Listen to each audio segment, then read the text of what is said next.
압도적 경제 채널 3프로TV의 권순우 취재팀장입니다.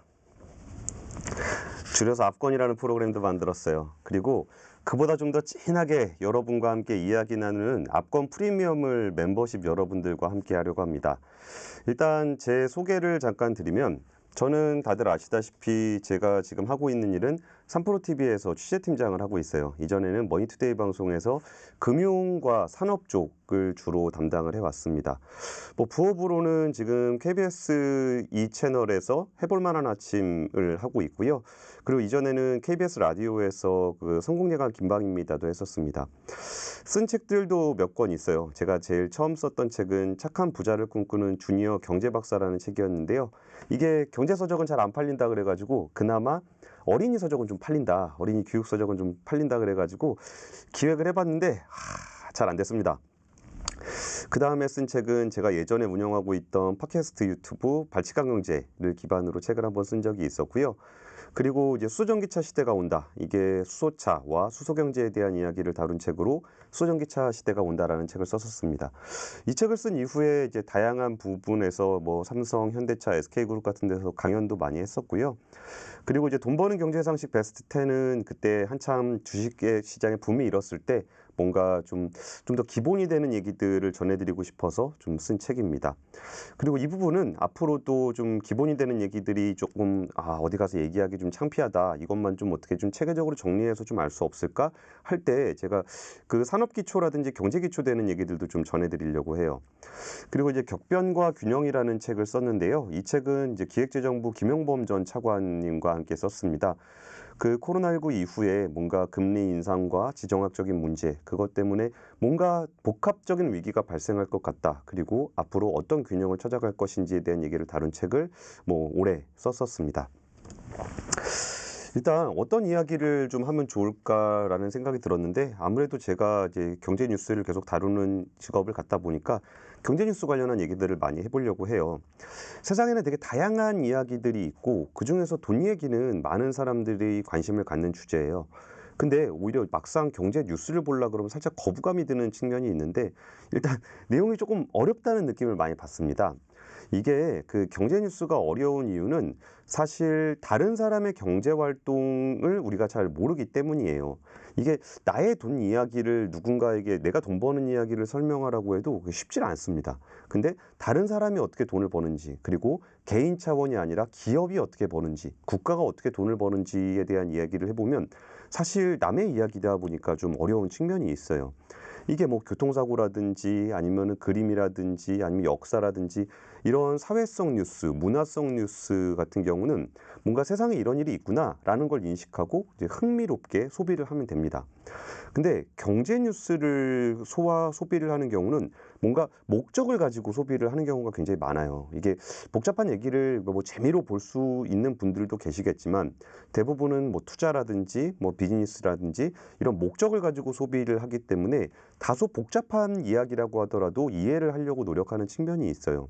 그래서 뉴스에 성격적으로 분류를 해보더라도 경제 뉴스는 소비의 목적이 다르고 주제 자체가 좀 어려운 경향이 있습니다. 두 번째로 경제 뉴스가 어려운 이유는 그 전후 관계에 대한 설명이 너무 없기 때문이에요. 이게 경제 뉴스라는 건 사실 이렇게 흐름이라는 게 있습니다. 이렇게 어제라는 것이 있고, 그거에 대해서 결과물로서 오늘이 있고, 그리고 오늘에 대한 분석을 통해서 우리는 내일을 알고 싶어 해요. 왜 우리가 내일을 알고 싶어 할까? 왜냐하면 거기에 투자를 하기 위해서도 그렇고 사업을 하기 위해서도 그렇습니다. 근데 과거의 미디어는 신문 지면, 방송 시간이라는 한계가 있었기 때문에 오늘 발생한 일을 중심으로 탁 끊어서 전달을 할 수밖에 없었어요. 그러다 보니까 사실 앞에 이야기도 좀 알고 지금의 이야기를 보면 이 사람은 이러해서 그랬구나, 이런 목적을 가지고 이런 행동을 했는데 결과적으로 이렇게 됐구나 라는 것에서 흥미를 느낄 수가 있고, 또 지금의 어떤 행위들이 무엇을 위해 했는지 미래에 대한 얘기까지 함께 해보면 사람들은 이렇게 돈을 벌고 이렇게 뭔가 사람들로부터 효용을 주려고 하는구나 라는 것들에 대해서 재미도 있고 이해도 갑니다. 근데 오늘 발생한 일만 딱 끊어서 보면 이해가 가기가 좀 어려운 측면이 있는 거죠. 사실 저는 기존의 미디어를 떠나서 3프로TV에 합류하면서 뭔가 제가 꿈꿔왔던 것들이 있었어요. 그 취재를 하다 보면 굉장히 많은 사람들로부터 굉장히 흥미로운 자기들의 이야기를 듣게 돼요. 다른 사람의 이거 삶을 관찰하고 거기에 대한 이야기를 듣는 거는 굉장히 흥미로운 일입니다. 근데 기사를 쓸 때는 2분짜리 리포트, 뭐 200자 이내, 300자 이내 그 기자 숫자로 제한을 하게 되면은 정말 압축적으로 전달을 하려다 보니까 흥미로운 얘기를 다 전달하지 못하는 경우가 많습니다. 또 뭔가 뉴스를 보도할 때는 굉장히 중요하고 심각한 얘기만 전달을 해야 된다라는 일종의 어떤 고정관념이 있어서 정말 그 사실을 둘러싼 다양한 이야기들을 전하지 못하는 것이 참 아쉬웠습니다. 그리고 뭔가 기자라는 타이틀, 그리고 기사라는 형식을 갖추다 보면 거기에 대한 신뢰를 많이 갖춰야 되고 확정된 정보만 전달을 해드려야 되기 때문에 그 안에서 벌어지고 있는 다양한 어떤 추정이라든지 다양한 관점이라든지 이런 부분을 전하기가 좀 어려웠습니다. 근데 이 멤버십이라는 한정된 공간에서는 정보 전달, 꼭 이런 일이 발생했다라는 정보를 전달하는 것뿐만이 아니라 그 취재 과정에서 듣게 됐던 오며 가며 듣게 됐던 다양한 이야기들을 좀 더 편하게 전달해 드릴 수 있을 것 같고요.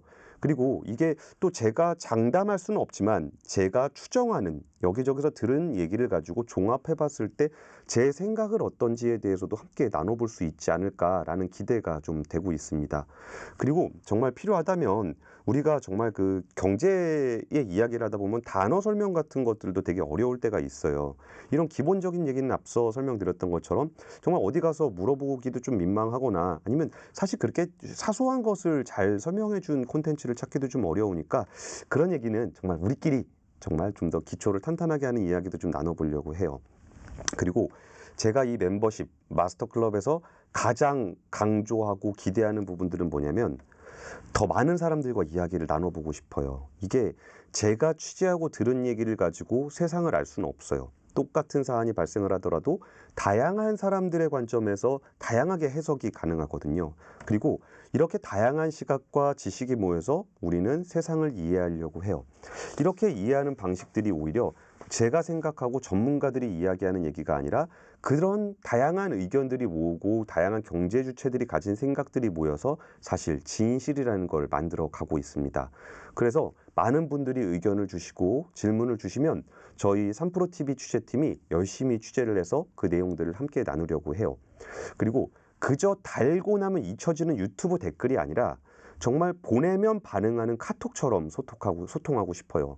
지금은 댓글이라는 형식을 가지고 있지만 거기는 우리의 커뮤니티로서 저와 멤버십 여러분들 그리고 3프로TV 그리고 저희 3프로 취재팀이 소통하는 그런 채널로 만들고 싶어요. 일종의 기자들의 단톡방 같은 느낌이라 그럴까? 그런 소통 창구를 좀 만들고 싶습니다. 그리고 여기에 더해서 저희 3프로TV에는 500여 분의 자문위원분들이 계세요. 그리고 그런 자문위원분들은 어떤 현업에서 아니면 전문적인 지식을 가지고 저희한테 자문을 해주실 수 있는데 아직까지 그분들하고 긴밀하게 소통을 하고 있지는 못한 상황입니다. 그래서 제가 이 3프로TV에 합류하면서 취재팀을 꾸리고 그 500여 분의 자문위원분들과 함께 많은 소통을 해보려고 해요. 그래서 자문위원분들이 주신 의견들을 다시 정리를 하고 다시 구독자분들과 많이 이야기를 나눠보려고 합니다. 그렇게 되면 중장기적으로는 우리가 나눈 그 이야기들, 우리가 함께 보는 다양한 관점들 이런 것들이 다시 어떤 새로운 콘텐츠로 만들어지지 않을까라는 기대가 굉장히 큽니다. 이런 콘텐츠 생산 방식을 사실 미디어 학계에서는 버티컬, 오가닉 미디어라고 해요. 버티컬 미디어는 특정 분야의 주제를 다루는 방식을 이야기하는데요. 우리가 방송이라 그런 브로드캐스팅이라는 단어를 쓰잖아요. 브로드한, 불특정 다수에게 어떤 정보를 전달하기 때문에 우리가 특정한 주제를 가지고 특정한 어떤 관점에서 아니면 특정하게 흥미가 있는 방식으로 이 주제를 다룰 수가 없었어요. 그러다 보니까 보편적으로 제가 방송 만들면서 항상 들었던 얘기는 중학교 2학년 수준, 초등학교 5학년 수준으로 만들어라. 그런 얘기만 항상 들었는데 그 부분은 불특정 다수의 사람들과 이야기를 나눠야 하기 때문에 주제를 굉장히 한정적으로 가져갈 수밖에 없었습니다. 근데 오히려 저희 3프로 멤버십 그리고 우리 마스터 클럽에 함께하는 분들과 소통을 하게 되면 정말 말 그대로 우리가 즐길 수 있는 그런 콘텐츠, 우리가 좋아하는 주제로 얘기를 나누면 되는 거잖아요. 그러면 진정한 의미의 버티컬 콘텐츠, 버티컬 미디어를 만들 수 있을 거라는 좀 기대를 하고 있어요. 그리고 또 오가닉, 미디어라는 거는 이게 유기적으로 네트워크가 소통하면서 콘텐츠를 만드는 방식이거든요. 이것도 과거에 신문진면이나 방송같이 정보의 생산자가 어떤 플랫폼을 통해서 일방적으로 전달하는 것이 기존의 어떤 매스 커뮤니케이션이었어요. 근데 이게 지금 어떤 통신과 미디어 기술의 발달로 어떤 생산자와 뉴스의 소비자가 함께 유기적으로 소통할 수 있는 그런 기술적인 기반은 돼 있습니다. 하지만 지금까지 어떤 정보의 생산자들은 일방적으로 정보를 보내는 것에 익숙하고 뉴스의 소비자들은 거기에 대해서 정말 이렇게 발전적으로 건설적으로 피드백을 하기보다는 어떤 수용자로서 받아들이거나 아니면 거기에 대해서 그냥 댓글을 다는 정도 수준의 소통밖에 하지 못했어요. 근데 이 3프로 멤버십은 정말 우리만의 공간이기 때문에 정말 여러분이 주시는 의견과 제가 취재한 이야기들 그리고 자문위원분들이 주시는 전문적인 이야기들을 유기적으로 우리가 네트워크로 소통을 하면서 정말 우리의 그 커뮤니티가 정말 새로운 콘텐츠가 될 수 있는 그런 오가닉 미디어로서로 아무 기능을 할 수 있지 않을까 싶은 기대를 좀 하고 있어요. 그래서 정말 현대의 통신 기술과 3프로 TV라는 어떤 그런 플랫폼을 통해서 버티컬하고 오가닉한 그런 미디어를 만들어 보는 게 제 10여 년 동안의 기자 생활의 어떤 꿈을 이루는 거고 여러분과 함께 콘텐츠로 즐길 수 있는 그런 그 채널이 되지 않을까라는 기대를 하고 있습니다. 사실 이 채널은 권순우 기자가 아니라 3프로 TV와 독자들이 함께 만드는 콘텐츠가 될 거예요. 그러면 정말 그 결과물이 어떻게 될지는 저도 기대가 많이 됩니다. 우리가 함께 세상을 이해하는 방식과 그 결과물로서의 콘텐츠는 정말 어떤 미디어, 아무리 큰 거대 미디어가 생산하는 콘텐츠보다 훨씬 더 값진 콘텐츠가 될 수 있을 거라는 기대를 저는 굉장히 크게 하고 있어요. 그런 기대를 가지고 정말 다양한 소식을 다양한 관점에서 만드는 압권 프리미엄 마스터 콘텐츠를 한번 시작해 보도록 하겠습니다. 지금까지 압도적 경제 채널 3프로 TV의 취재팀장 권순우 기자였습니다. 압권 화이팅!